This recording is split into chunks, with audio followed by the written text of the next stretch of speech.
Kita ke berita lainnya pemirsa, tersangka dugaan pelecehan seksual Iwas alias Agus kemarin melakukan rekonstruksi atau reka ulang adegan dugaan pelecehan seksual terhadap lebih dari 15 wanita.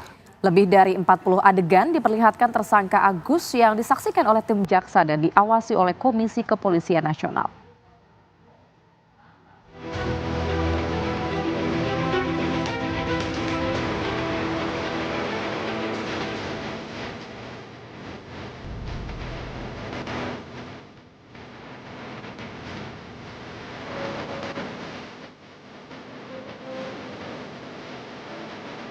Proses rekonstruksi atau reka ulang adegan dugaan pelecehan seksual yang dilakukan oleh tersangka penyandang disabilitas Agus digelar di 3 lokasi pada hari Rabu.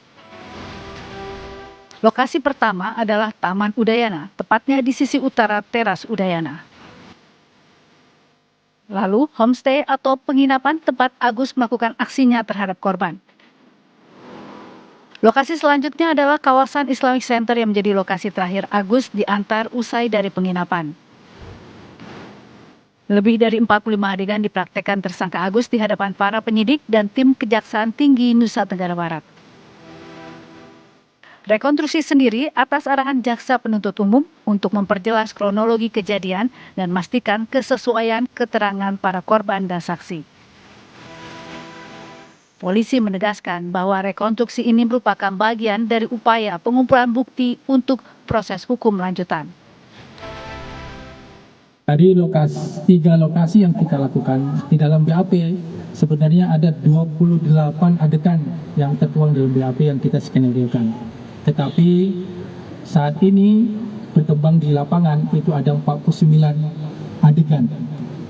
Hal ini disampaikan karena ada perkembangan perbuatan yang dilakukan oleh tersangka itu mengembang di lapangan. Jadi kami laksanakan, kenapa? Karena kami mengakomodir keterangan-keterangan yang diberikan oleh tersangka dan perbuatan yang dilakukan di 3 TKP. Ini adalah hak dari tersangka, kami akan mengakomodir itu dan ini menjadikan bahan kami untuk pertimbangan untuk nanti disampaikan di persidangan nanti. Jadi dari versi korban itu yang aktif adalah tersangka, tetapi tadi kita lakukan olah TKP yang aktif adalah dari versi korban. Kuasa hukum tersangka, pendamping korban serta tim Jaksa Penuntut Umum serta Kompolnas hadir dalam rekonstruksi ini. Kompolnas mengawasi penanganan kasus pelecehan seksual yang melibatkan penyandang disabilitas ini. Pengawasan dilakukan untuk memastikan penanganan kasus berjalan sesuai ketentuan serta penegakan hukum yang berkeadilan bagi semua pihak, termasuk korban dan pelaku dengan kebutuhan khusus.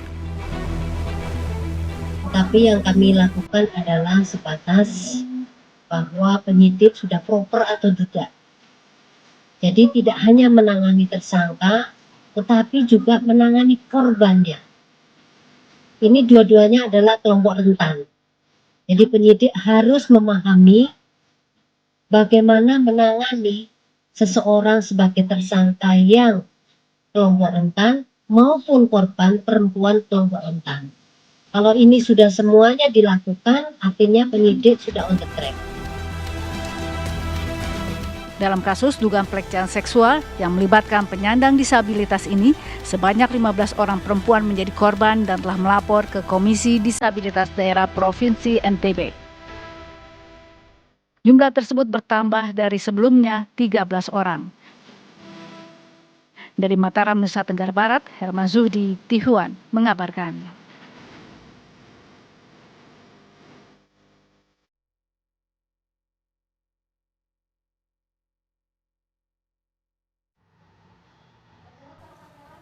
Ya pemirsa, untuk memperbarui informasi mengenai kasus pelecehan seksual yang melibatkan pemuda disabilitas di Mataram, kita akan bergabung dengan rekan kami ada Herman Zuhdi.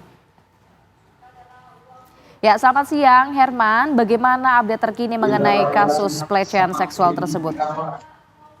Baik Indi dan juga Philip akan kabarkan bahwa memang proses rekonstruksi yang dilakukan oleh polisi dilakukan di 3 tempat kejadian perkara tersangka Agus alias Iwas melakukan aksinya ini dilakukan atas arahan jaksa penuntut umum setelah meneliti berkas yang sebelumnya diajukan oleh penyidik Direktorat Kriminal Umum Polda Nusa Tenggara Barat.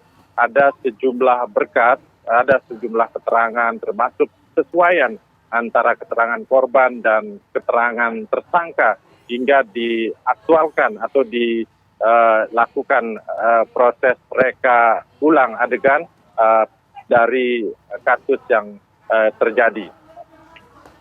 Saat ini polisi tengah fokus, kepolisian daerah Nusa Tenggara Barat yang menyidik yang menangani kasus IWAS ini tengah fokus untuk memenuhi daripada berkas dari tersangka Agus ini untuk kemudian segera dilimpahkan atau di P21 ke Kejaksaan Tinggi Nusa Tenggara Barat.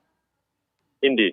Sejauh ini Herman, apakah sudah ada tanggapan dari pihak homestay terkait lokasi yang kemudian dijadikan oleh Agus sebagai lokasi pelecehan seksual di sana?